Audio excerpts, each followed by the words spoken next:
Friends, very good morning. आज हम जो पढ़ने वाले हैं नर्वस सिस्टम पढ़ने वाले हैं, मतलब तंत्रिका तंत्र। ठीक, तंत्रिका तंत्र किसे कहते हैं?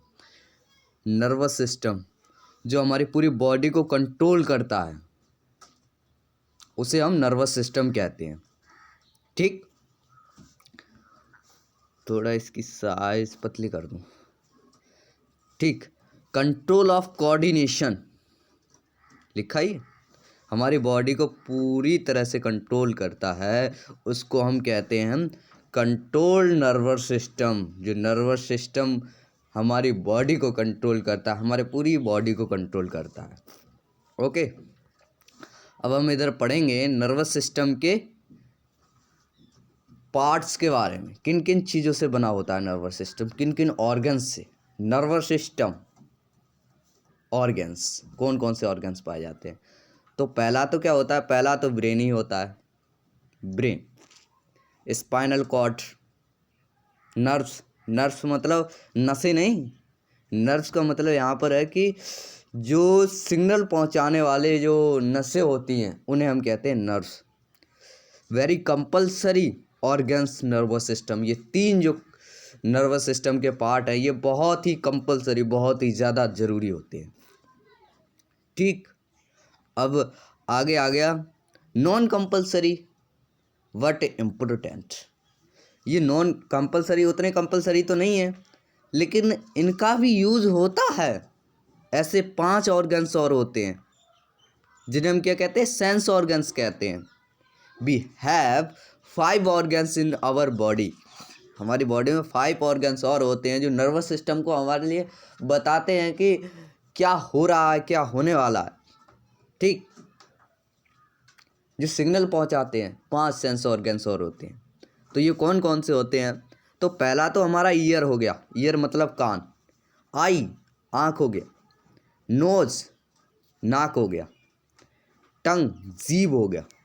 स्किन, त्वचा हो गया।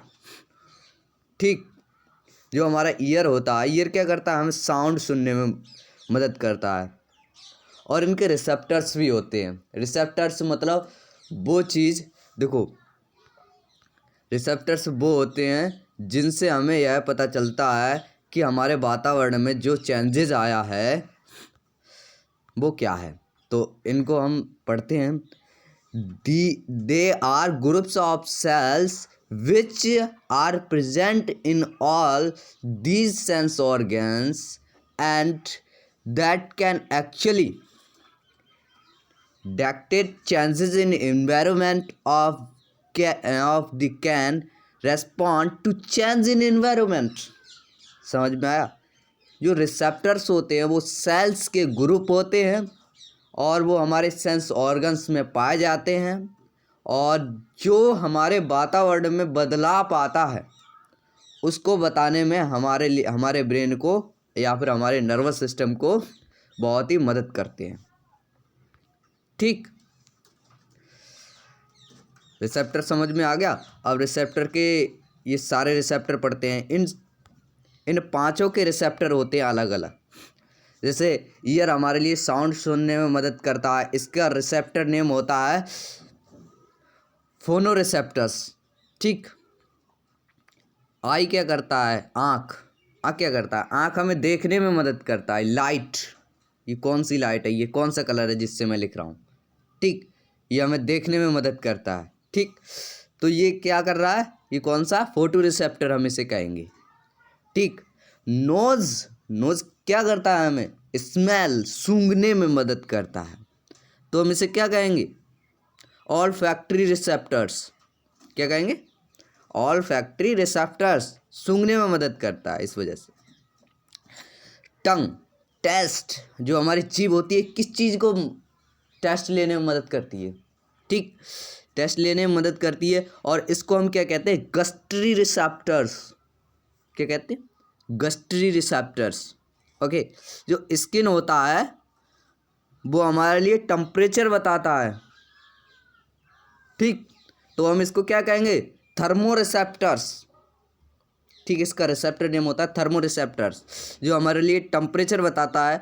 हमारा जो टेम्परेचर है, कोल्ड है या ठंडा है, ठंडा है या गर्म है। ठीक, अब आगे आते हैं रिसेप्टर्स। अब ये रिसेप्टर्स क्या होते हैं ये मैंने बता दिया था, अब दोबारा फिर से बता रहा हूँ। ये रिसेप्टर क्या होता है? Receptor they are groups of cells which are present in a sense organs.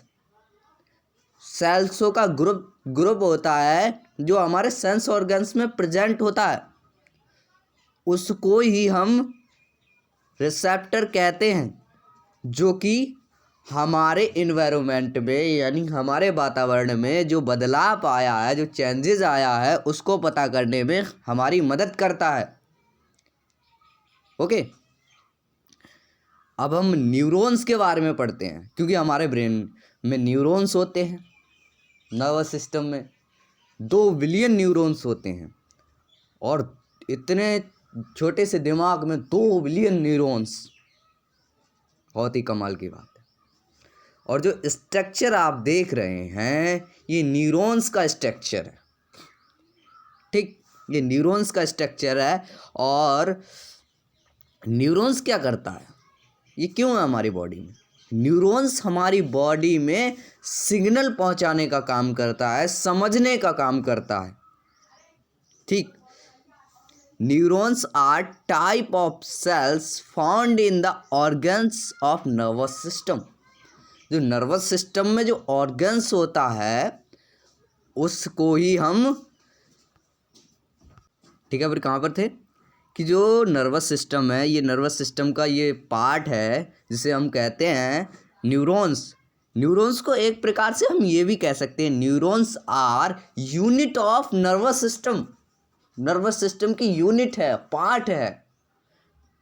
ठीक, और जो आप स्ट्रक्चर देख रहे हैं ये नर्वस सिस्टम का स्ट्रक्चर है। और जो ये पूंछें निकली हैं इन्हें हम डेंड्राइट्स कहते हैं। डेंड्राइट्स ये क्या करती हैं, हमारे सिग्नल को पहुंचाती हैं। ठीक, अब ये तुम ये डिब्बे से देख रहे हैं आगे तुम, और ये बीच में न्यूक्लियस है। क्या है? न्यूक्लियस।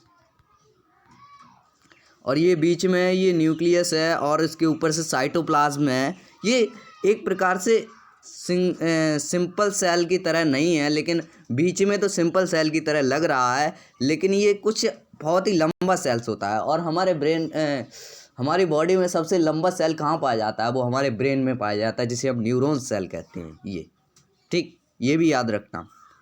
और जो ये डब्बे से लगे हैं इन्हें हम क्या बोलते हैं? एक्सॉन। एक्सॉन क्या करता है? एक्सॉन हमारे लिए सिग्नल पहुंचाने में मदद करता है। ठीक, और एक बात और बता दूं, ये एक्सॉन होते हैं एक दूसरे से जुड़े हुए नहीं होते हैं, ये अलग अलग होते हैं। अब ये अलग अलग हैं तो हमारी बॉडी में सिग्नल कैसे जाएगा? तो इसके लिए क्या काम करता है? Sodium, Na। जो सोडियम होता है वो हमारे ब्रेन में सिग्नल भेजने के लिए, लाने और ले जाने के लिए सिग्नल को, ये सोडियम काम करता है। ठीक, ये कैसे काम करता है ये हम बाद में पढ़ेंगे, जब हम सोडियम पढ़ेंगे तब। ठीक है, और इसके जो पीछे वाली ये जो होती हैं इन्हें भी हम एक्सॉन इंड बोलते हैं। इन्हें हम एक्सॉन इंड बोलते हैं, जो हमारे सिग्नल को वहाँ तक पहुँचाने में मदद करती हैं और यहाँ तक समझ जाते हैं। ठीक, अब हमने क्या क्या पढ़ा? सेल बॉडी के बारे में पढ़ा, एक्सॉन के बारे में पढ़ा और डेंड्राइट्स के बारे में पढ़ा। ठीक, अब हम आगे नर्वस सिस्टम के बारे में पढ़ेंगे बहुत ही अच्छे से।